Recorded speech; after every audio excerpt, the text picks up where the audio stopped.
होंगे कामयाब చెప్తూనే ఉన్నాను. అలా చెప్పడం అయిపోయిన తర్వాత ఇప్పుడు 9th క్లాస్ వాళ్ళు ఫస్ట్ ఇస్ దేశ్కి గంగాభాతి చెప్పుకున్నాము మనం. అది అయిపోయిన తర్వాత ఇప్పుడు మళ్ళా కూడా మనం ఇంకొక రోజు చెప్పుకున్నాము. చూడండి ఒక తరగతి చూడండి. గాని వానే చిడియా, గాని వానే చిడియా అంటే గాన అంటే పాట పాడటం, పక్షి పాట పాడుతుంటారు. చూడండి ఎలా ఉందో ఈ పాటను చూడండి, చక్కగా వినండి. చక్కగా వింటలేదు అనిపిస్తుంది మరి నాకు. నేను జాగ్రత్తగా వినండి పాట చూడండి. ఏక్ రాజా తా ఓ బౌద్ధ్ ఈ సుందర మహల్ మే రాజా తా. ఒక రాజు ఉన్నాడు. ఆయన ఒక అందమైనటువంటి మహల్ అంటే ఒక అందమైనటువంటి భవనంలో నివసిస్తూ ఉన్నాడు. రాజులకు అందమైన భవనంలో నివసించడం అనేది అతిశయోక్తి కాదు కదా. కాకపోతే ఏంటి, ఈ రాజు యొక్క మహల్కి ఒక ప్రత్యేకమైనటువంటి ఒక పేరు ఉంది అని చెప్తున్నాడు. ఉస్నే అపనే మహల్ కో బహుత్ గర్వతా. ఆ మహల్ని చూసి అతడు చాలా గర్వపడుతూ ఉంటాడు. సహజమే కదండి, ఎవరికైనా మంచి మంచి వస్తువులు బాగా ధర్మం ఉంటే ఒకరు కొంచెం గర్వంగా ఉంటారు, వాళ్ళు బాగా గర్వంగానే ఉంటారు. కాబట్టి ఏంటి, ఒక రాజు తన మహల్ని చూసుకొని ఎప్పుడూ గర్వపడుతూ ఉంటాడట. నాకే ప్రపంచంలో ఇంతకన్నా అందమైనటువంటి భవనం ఎవరు కట్టరు, నాదే బాగా అందమైనటువంటి భవనం అని చెప్పి అనుకుంటూ ఉంటాడట ఒక రాజు. చూడండి ఎలా ఉందో. సంసార్కి కోనే కోనే సే యాత్రి మహల్ దేఖ్నే ఆతే థే. మూల మూలల నుండి, ప్రపంచంలో నలుమూలల నుండి కూడా ఈ రాజు యొక్క భవనం చూడటానికి యాత్రికులు వస్తూనే ఉంటారట. यात्रियों ने अपने अपनी यात्रावरण में महल की सुंदरता और महल के पास जंगल में मधुर स्वर में गाने वाली चिड़िया के बारे में लिखा था. చూసేటటువంటి ప్రతి యాత్రికుడు కూడా, యాత్రికులందరూ వస్తూ ఉంటారు. యాత్రికులందరూ వచ్చినప్పుడు ఆ రాజు యొక్క భవనాన్ని గురించి, మహల్ని గురించి వర్ణించడమే కాకుండా ఒక మాట్లాడేటువంటి పక్షిని కూడా ప్రశంసించడం అనేది జరుగుతూ ఉంటుంది. వాళ్ళ యొక్క పుస్తకాలలో పొందుపరుచుకుంటూ ఉంటారు ఇవన్నీ కూడా.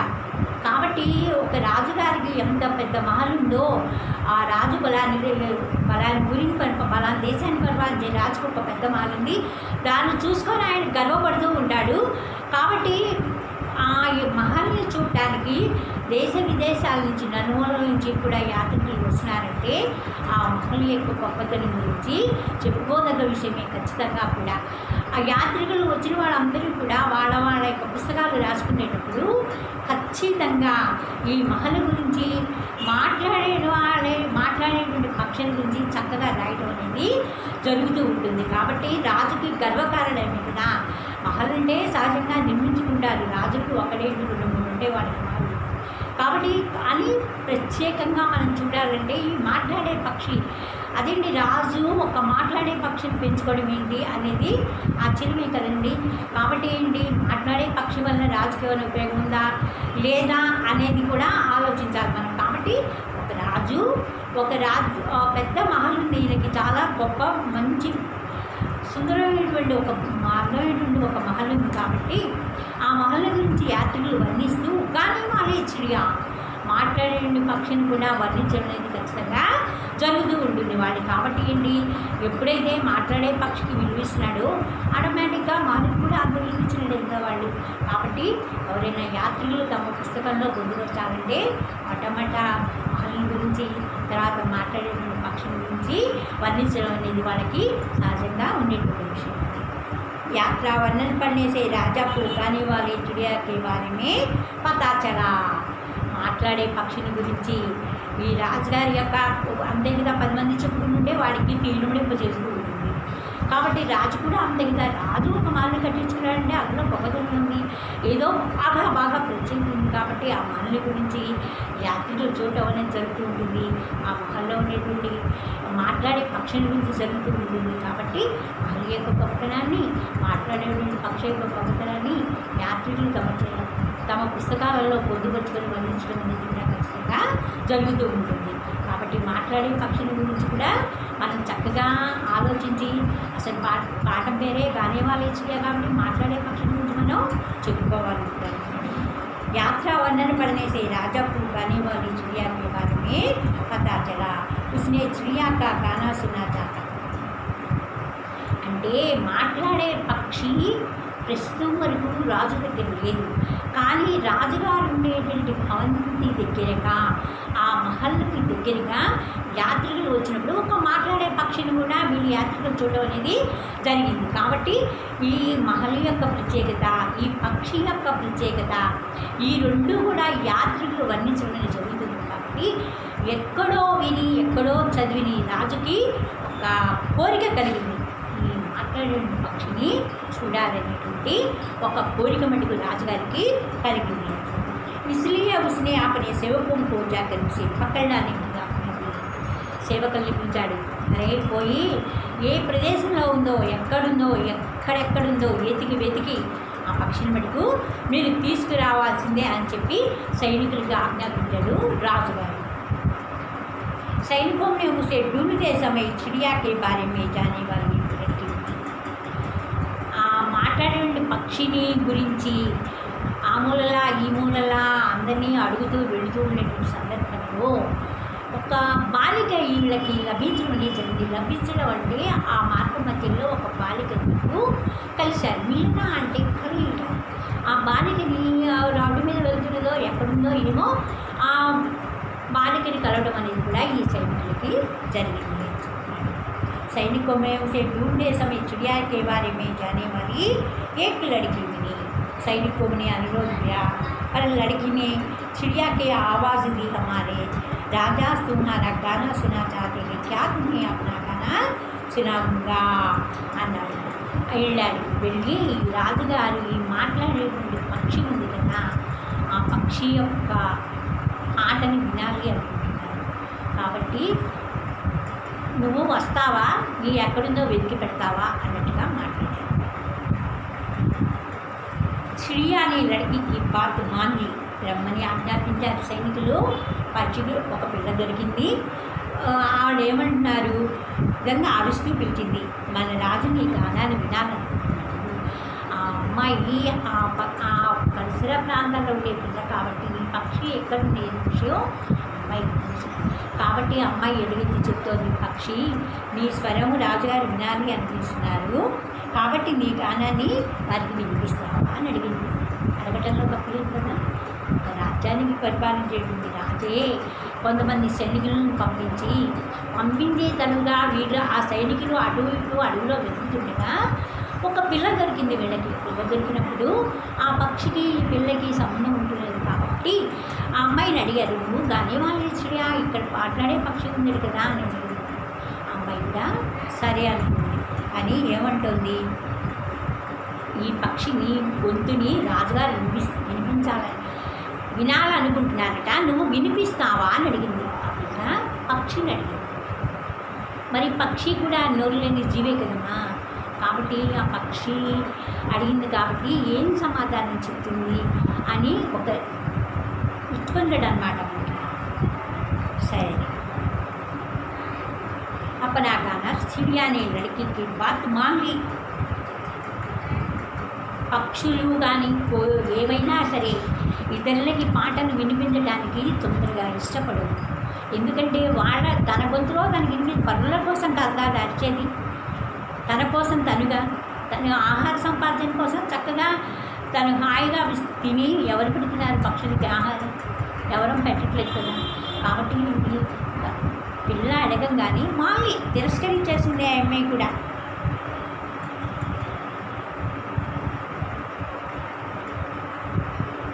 చిడియాకి బాత్ మాన్లి और दूसरे మాటని మన్నించటం కాదు, మాటని ఎప్పుడైతే రాజు యొక్క ఆజ్ఞని జవదాటి మనం ప్రవర్తించకూడదు. కాబట్టి ఎప్పుడైతే అమ్మాయి ఓ పక్షి నీ గొంతు రాజుగారు వినాలి అనుకుంటున్నారంటే మాన్లి అంటే ఒప్పుకోడు. दूसरे दिन राज्यसभा में अपना गाना सुनाया. మరుసటి రోజున ఆ రాజభవనానికి వెళ్ళి తన గొంతుని వినిపించింది పక్షి రాజుగారికి. సబ్ లోగం కే సాత్ రాజా भी खुश हुआ. అక్కడ రాజస్థానంలో రాజాల యొక్క ఆస్థానంలో చాలామంది ఉంటున్నారు కాబట్టి అక్కడ ఉండేటువంటి వాళ్ళందరూ కూడా జో గానే వాళ్ళకి చిడియాకి ఆ మాట్లాడేటువంటి ఆ పక్షి యొక్క మాటల్ని చక్కగా శ్రద్ధగా విన్నారు. ఆ పక్షి పాడుతుంటే చక్కగా విన్నారు అందరూ కూడా. సరే उसकी आंखों में खुशी और आंसू भी आए. రాజు బాగా కూడా ఆనందించాడు. ఖుషీసే, నవ్వినా ఏడ్చినా కన్నీళ్ళే వచ్చేది మనకి. కాబట్టి రాజు కూడా బాగా ఆనందించి పాట పాడి బాగా ఆనందించాడు. కాబట్టి ఆశ్రువులు కళ్ళంబడి వస్తున్నాయి, కన్నీళ్ళు వస్తూ ఉన్నాయి రాజు కూడా. రాజాని అనురోధ పరి చిడియానే రాజమాన్ మీద అనేది రాజుగారు అడిగాడు, నువ్వు మా భవనంలో ఉంటావు. సారే రాజు మేము చిడియాకి సంగీతం అందరూ సంగీతం ఒక్క చెట్టు దగ్గర కనుక ఒక పిట్ట ఉండేటట్లయితే అంతటా మారుమోగుతూ ఉంటుంది కదా. రాజుగారు అడిగాడు విన్నపంగా, నువ్వు మా మహల్లో ఉంటావా అని అడిగాడు. ఉంటాను అంది. నీ మాట 10 మందికి మాట ఇప్పుడు 10 మందికి ఉపయోగపడేటట్టుగా ఉండాలి. అన్ని పక్షులు అరుస్తుంటే అందరం వింటాం.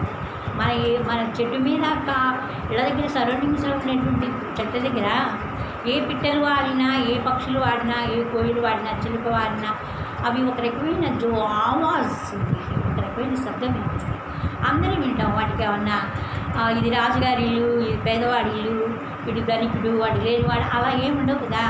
కాబట్టి పక్షుల యొక్క మానవత్వం ముందు మనం ఎంతటి వాళ్ళు అందరూ వినాలని ఆనందంగా మనిషి ఒక్కడే.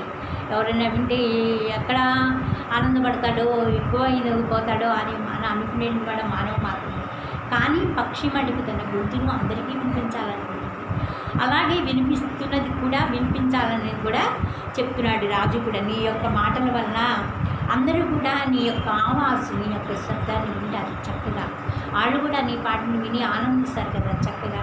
ఎంత బాధలో కూడా ఒక సంగీతం ఉంటే బాధను కూడా మైమరిపింపు చేసేటువంటి మాట చక్కగా. ఒక మాట వల్ల బాధను పోగొట్టేటువంటి వ్యక్తులు చాలామంది ఉంటారు, చక్కగా మాట్లాడతారు. మాట వల్ల వాళ్ళ బాధను కూడా మూడొంతులు కలిగించేటువంటి పద్ధతిలో చక్కగా గానేవాళ్ళ పక్షి కూడా అలాంటిది. ఏమంటుంది, 10 మందికి ఉపయోగపడే కార్యం ఉంది కనుక నా మహల్లో ఉన్నప్పుడు అందరి ఈ రాజ్యం మొత్తం వినపడుతుంది గొంతు. కాబట్టి ఉంటావా అంది. ఉంటాను అని చెప్పి వారికి వినిపిస్తావా అంది. నీ గొప్పతనాన్ని గానాన్ని వినాలనుకున్నారు, నువ్వు వాళ్ళకి కూడా వినిపిస్తావా. చిడియా కదా, పక్షి కదా. పక్షి పంజరంలో విడుదల కిందనే మేరానేసి పక్షి పంజరంలో బంధిస్తే యజమాని ఎలా చూస్తే అలా ఉంటుంది. పక్షికి స్వేచ్ఛ కావాలి కదా. పక్షులు స్వేచ్ఛా జీవులు. పక్షులు ఒకటే, మనిషికి అంత స్వేచ్ఛ లేదు. పక్షులకే బాగా స్వేచ్ఛ ఇచ్చాడు, మనిషికి స్వేచ్ఛ లేదు. ఎందుకంటే ఎక్కడికి వెళ్తే ఏమైపోతుందో అని ముందే తల్లిదండ్రులు భయపడుతూ ఉంటారు. భయానికి తగ్గట్టుగానే మనం కూడా చక్కగా జాగ్రత్తగా మనం నడవడిని జాగ్రత్తగా ఉంచుకొని 10 మందికి ఉపయోగపడేటువంటి మంచి నడవను పెంపొందించుకోవాలి. వాళ్ళని వాడమ్మాయి మంచిది, వాళ్ళని వాడ పాప మంచిది అని తల్లిదండ్రులు మెచ్చుకునే విధంగా సమాజంలో మనం ఉంటే అంతకన్నా గొప్ప విషయం ఏం కావాలి. చెడు పనులు చేసి తల్లిదండ్రులకు అపకీర్తి తెచ్చే కన్నా మన ఇంట్లో మనం ఉండి తల్లిదండ్రులు చెప్పిన మాట వినడంలో ఎంత గొప్పతనమో మీరే ఒక్కతలో ఆలోచించుకోండి. కాబట్టి చక్కగా ఎదగాలి ఒదగాలి అని అంటే ఒదిగుండాలి, అన్ని విషయాల్లో కూడా ఎదగాలి చక్కగా కూడా. అలా ఉంటేనే మనిషిగా అనిపించుకుంటాడు అని చెప్తున్నాడు అనమాట. సరే, चिड़िया लड़की बात मान ली और दूसरे दिन राज्यसभा में अपना गाना सुनाया।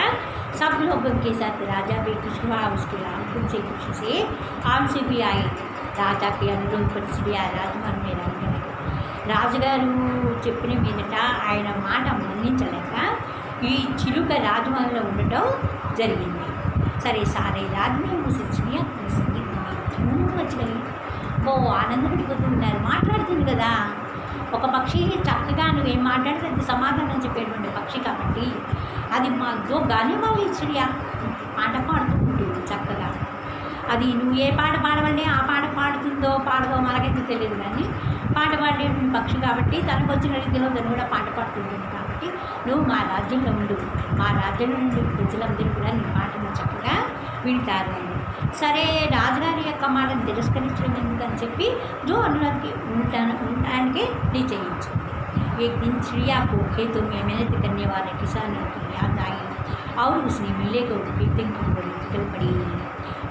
రోజున ఉన్నట్టుండి ఈ పక్షికి ఖేతీ మీ కామ్ కర్నే వాలే కిసాను, పొలంలో పనిచేసుకునేటువంటి ఆ రైతులు ఉంటారు. ఆ రైతులు గుర్తుకొచ్చారు. ఎందుకు? जो हमेशा मेहनत करने वाला किसान है, जो गाँव में रहते थे. గ్రామాల్లో ఉండేటువంటి ఎక్కువ భాగం 80% మంది గ్రామాలలో రైతులు ఉంటారు. కాబట్టి వాళ్ళకి అదే ప్రపంచం. పొద్దున లేస్తే పంటలు పండించుకోవడం, నీళ్లు పెట్టుకోవడం, ఎరువులు వేసుకోవడం, వ్యవసాయాన్ని పొందడం, ఎక్కడ ఏం చేయాలి అనేది అదే ఆలోచన. నిరంతరం కష్టపడతాడు.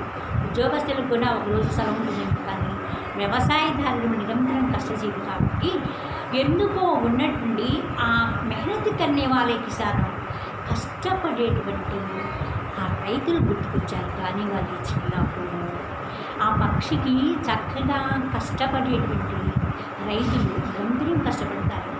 ఇది నిజం. गाँव गाँव की दृष्टि शहर की ओर नहीं है, गाँव की दृष्टि गाँव की ओर है. ప్రతి ఒక్కళ్ళు కూడా ఉద్యోగాలను వదిలేసుకొని కూడా వ్యవసాయం చేసుకోవాలని చెప్పి ఇప్పుడిప్పుడుగా ఎక్కడెక్కడ ఉద్యోగ సమయంలో కూడా పల్లెటూరుకి చేరుకుంటున్నారు. ఎందుకంటే పల్లెటూరులో ప్రశాంత వాతావరణం, కల్మషమైనటువంటి వాతావరణం ఉంటుంది. చక్కగా అందరూ కూడా కలిసిమెలిసి ఉంటారు. చక్కగా కూడా ఒకరికొకరు ఆపస్ మేము ముందుకు తగ్గాలి, అందరూ కూడా కలిసిమెలిసి ఉంటారు గ్రామీణ ప్రాంతంలో.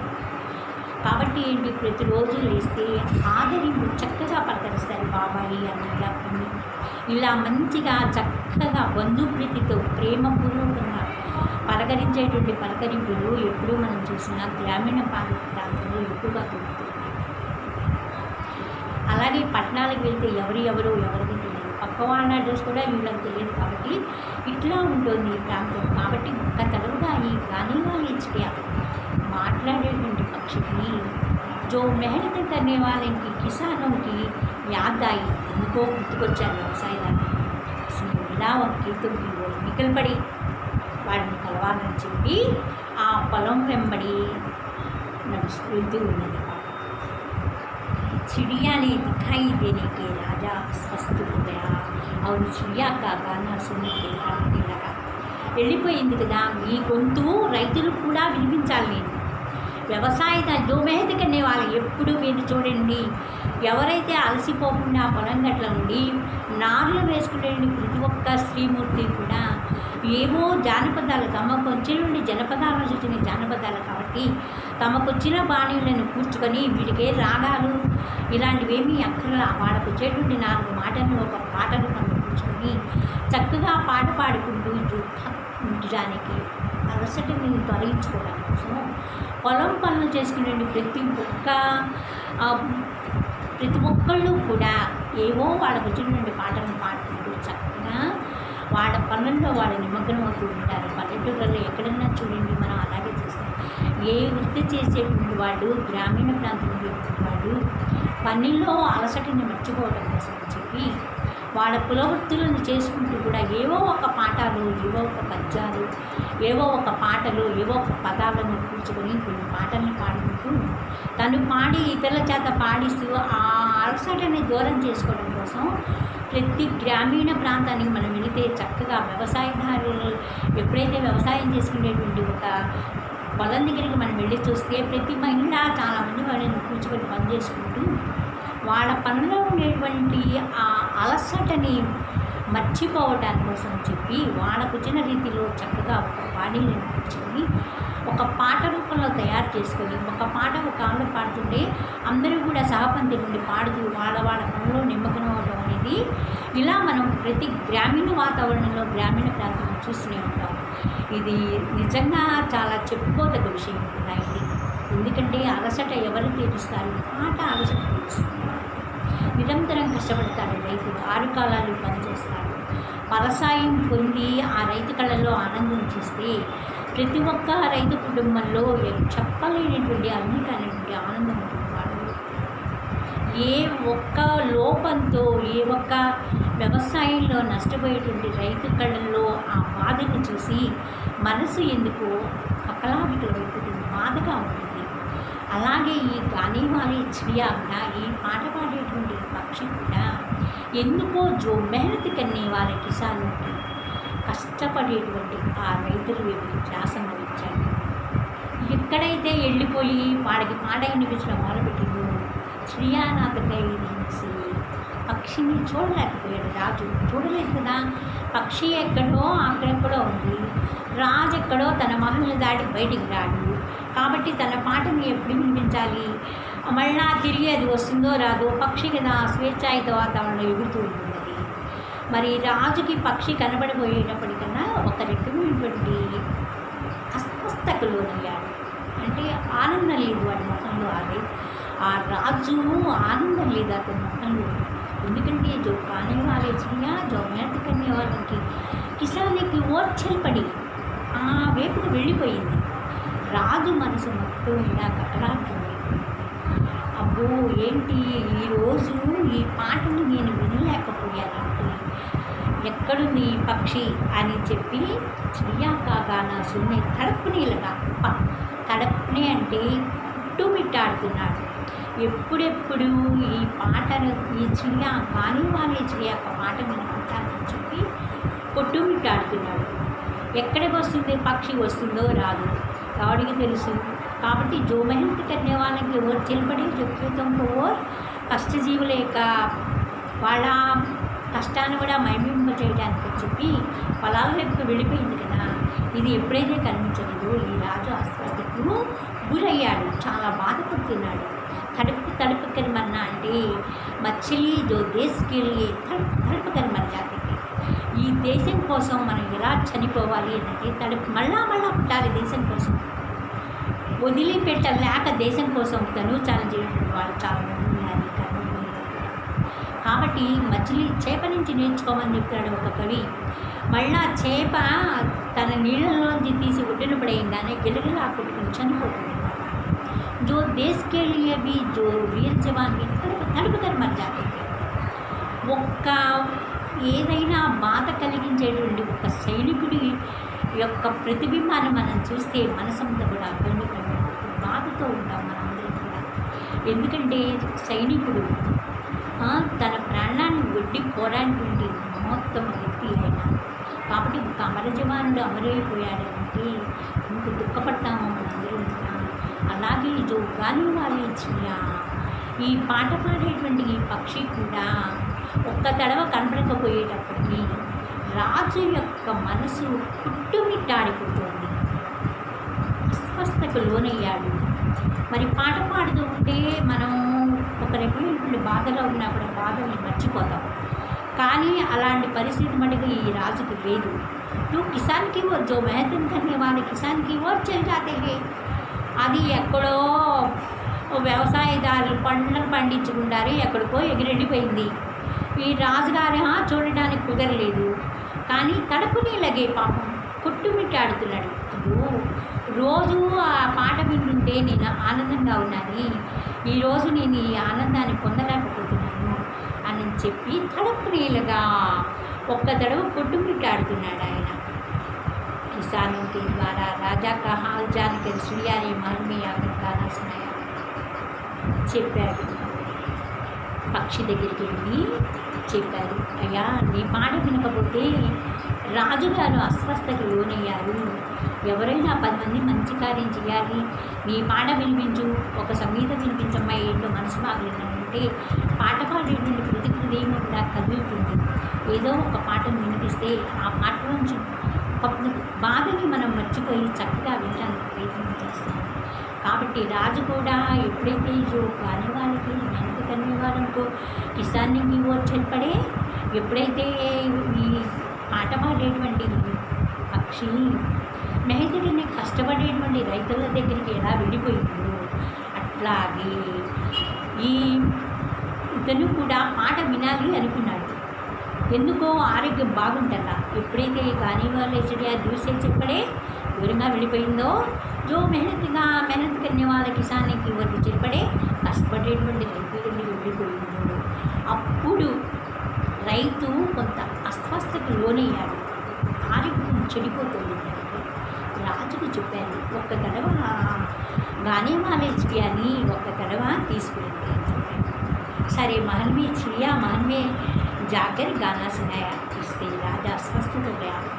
దీనివల్ల రాజు యొక్క ఎప్పుడైతే ఈ సైనికులు వెళ్ళి ఆ చిడియా పక్షిని తీసుకువచ్చారు, ఆ పక్షి పాట వినేటువంటి రాజు కొంచెం స్వస్థత చేకూర్చింది. మళ్ళీ తిరిగి మామూలు మనిషి అయ్యాడు.